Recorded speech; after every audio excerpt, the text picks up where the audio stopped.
Kimni mana shu yerda 3 qizi bor? 3 qizi bor ota bormi? 3 qizi bor otaga Alloh va uning rasulidan xushxabar bor. 3 ta qizi bor otaga Alloh va uning rasulidan xushxabar. Payg'ambar sollallohu alayhi vasallam aytdilar, kimni 3 qizi bo'ladigan bo'lsa, odobli, axloqli qilib tarbiyalab o'z o'rniga berib qo'yadigan bo'lsa, jannat vojib dedilar. Jannat kiradi dedi. 3 ta qizi bor otaga jannat vojib. Shu gapni aytsalar bir sahoba aytadi, 2 ta qizi bor ekan-da. O'rnidan turib aytadiki, "Ya Rasululloh, 2 ta qizi bo'lsa-chi?" deydi.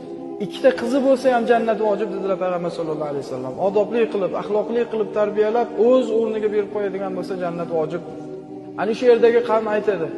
Rasulullohning muhabbatlari, Payg'ambar sollallohu alayhi vasallamning mavoddatlari shu darajada ediki, bitta qizi bo'lsa-chi deb so'rasak,